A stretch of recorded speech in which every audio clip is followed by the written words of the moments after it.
Hello বন্ধুরা, আমি মায়ের বাড়ি গেছিলাম। তো মায়ের বাড়ি গেলে তো অবশ্যই ভালো মন্দ চলে। তো এই রেসিপিটা আমি তৈরি করেছিলাম, তো এখন তোমাদের সাথে শেয়ার করব। রেসিপিটা হচ্ছে আমি দেশি মুরগি রোস্ট করেছি।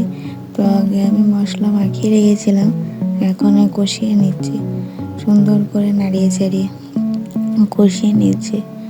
তো অবশ্যই মায়ের বাড়ি গেলে আদর আপ্যায়ন যত্ন সব কিছুই চলে। ভালোবেসে আমি সব সময় ভালো মন্দ হলে এটাই আমি তৈরি করি। তো দেখুন ভালোভাবে কষানো হয়ে গেছে। তো কি সুন্দর তেল ছেড়ে দিয়েছে, কি সুন্দর সুন্দর আমি নেড়ে ছেড়ে এখন এটিকে ছাড়িয়ে নিচ্ছি। তো লেগে যাচ্ছে, তো আমি হালকা হালকা করে নিচ্ছি, ছাড়িয়ে নিচ্ছি। তোমার ভালোভাবে কষানো হয়ে গেছে, সুন্দর করে কষিয়ে ফেলেছি। তো এতে দিয়ে দিচ্ছি আমি 1 প্যাকেট গুঁড়া দুধ। তো গুঁড়া দুধটা দিয়ে আমি সুন্দর করে হাই ফ্লেমে এখন এটিকে সুন্দর করে কষিয়ে নেব, যাতে মাংসটি গলে যায়। আমি জল বেশি অ্যাড করব না।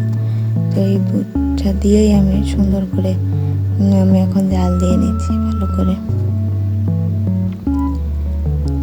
তো সুন্দর করে জাল, দেখুন গাইস কি সুন্দর কালার এসেছে। তো রেসিপিটা আমি প্রায় তৈরি করি। তো এতে দিয়ে দিচ্ছি, অ্যাড করছি 2 চামচ চিনি। অবশ্যই রোস্টে চিনি দিতে হয়। রোস্ট জিনিসটা একটু মিষ্টি মিষ্টি লাগে, ওই জন্য এতে চিনি অ্যাড করতে হয়। সেটা তো তোমরা অবশ্যই জানো।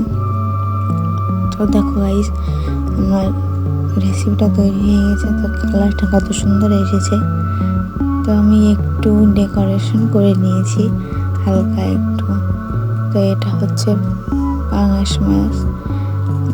পাঙাশ মাছটা আমি হালকা ভেজে সুন্দর করে খাওয়ার জন্য রেডি করেছি। তো কেমন লাগছে গাইস অবশ্যই বলবে। তো দেখো গাইস কেমন সুন্দর গ্রেভিটা, কত তেল ছেড়ে দিয়েছে মাংস সুন্দরভাবে। তো গ্রেভিটা এত সুন্দর হয়েছিল গাইস, বিশ্বাস করো না। তো অবশ্যই বলবেন আমার ভিডিওটা কেমন হয়েছে। তো আমার ভিডিওটা ভালো লাগলে অবশ্যই লাইক কমেন্ট এবং সাবস্ক্রাইব করবেন, আর অবশ্যই শেয়ার করে দেবেন। দেখুন গাইস মাংসটা কত সুন্দর নরম তুলতুলে হয়েছে। এটা খেতেও খুব সুস্বাদু হয়েছিল মাংসটা। তো গাইস বলবেন কেমন হয়েছে।